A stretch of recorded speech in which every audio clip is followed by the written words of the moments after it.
জান্নাতের ব্যাপারে বলেছে 1 নম্বর হচ্ছে ঈমান, 2 নম্বর হচ্ছে নেক আমল। বলেছেন কে? আল্লাহ তাআলা।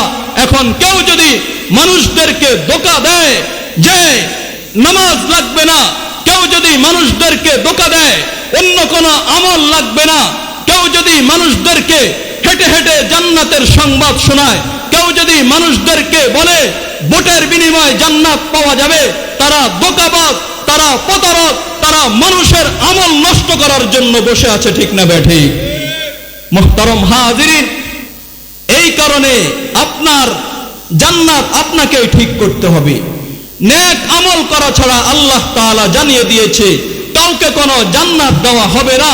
কোনো ব্যক্তি কাউকে জান্নাত দিতে পারবে না, কোনো নেতা কাউকে জান্নাতে নিতে পারবে না, কোনো দল কাউকে জান্নাতে নিতে পারবে না।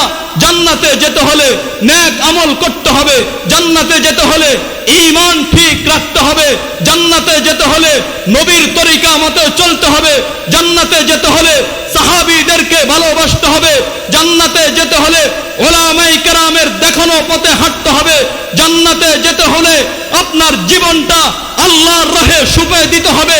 এই ছাড়া এই সকল আমল ব্যতীত ভিন্ন কোন আমল যদি কেউ উপস্থিত করে জান্নাতের কথা বলে, তাহলে সে প্রতারক, ধোঁকাবাজ। সে আপনাকে আমাকে জান্নাত থেকে দূরে রাখার জন্যই এই প্রতারণার পাত সে পেতে রেখেছে। ঠিক না বেঠিক? আল্লাহ সুবহানাহু ওয়া তাআলা 2টা শর্ত দিয়েছে।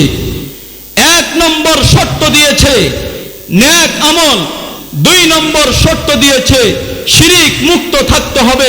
আল্লাহ তাআলা কোরআনুল কারীমের অন্য আয়াতে বলে, মান আমিলা সালিহাম মিন যাকারিন আও উনসা ওয়া হুয়া মুমিন ফালানুহইয়ান্নাহু হায়াতান তাইয়্যিবা। এই আয়াতের মধ্যে আল্লাহ তাআলা বলে, যেই ব্যক্তি 2টা আমল করবে, 2টা শর্ত মানবে, আমি আল্লাহ তাআলা ওই ব্যক্তিকে 2টা পুরস্কার দান করব। আল্লাহ তাআলা বলে, যেই ব্যক্তি ঈমান আনবে এবং নেক আমল করবে, আমি আল্লাহ তাআলা তাকে পবিত্র জীবন দান করব। 2 নম্বর, আমি আল্লাহ তাআলা তাকে মহা পুরস্কার জান্নাত দান করব। আল্লাহু আকবার বলে। মুহতারাম হাজিরিন, আল্লাহ তাআলা এই আয়াতের মধ্যে জান্নাতের ব্যাপারে বলেছে 1 নম্বর হচ্ছে ঈমান, 2 নম্বর হচ্ছে নেক আমল। 1 নম্বর হচ্ছে ঈমান, 2 নম্বর হচ্ছে নেক আমল। বলেছেন কে? আল্লাহ তাআলা। এখন কেউ যদি মানুষদেরকে ধোঁকা দেয় যে নামাজ লাগবে না, কেউ যদি মানুষদেরকে ধোঁকা দেয় অন্য কোনো আমল লাগবে না, কেউ যদি মানুষদেরকে হেঁটে হেঁটে জান্নাতের সংবাদ শোনায়, কেউ যদি মানুষদেরকে বলে ভোটের বিনিময়ে জান্নাত পাওয়া যাবে, তারা ধোঁকাবাজ, তারা প্রতারক, তারা মানুষের আমল নষ্ট করার জন্য বসে আছে। ঠিক না বেঠিক?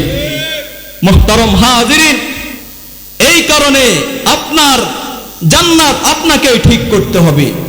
নেক আমল করা ছাড়া আল্লাহ তাআলা জানিয়ে দিয়েছে কাউকে কোনো জান্নাত দেওয়া হবে না, কাউকে কোনো ব্যক্তি কাউকে জান্নাত দিতে পারবে না, কোন নেতা কাউকে জান্নাতে নিতে পারবে না, কোন দল কাউকে জান্নাতে নিতে পারবে না।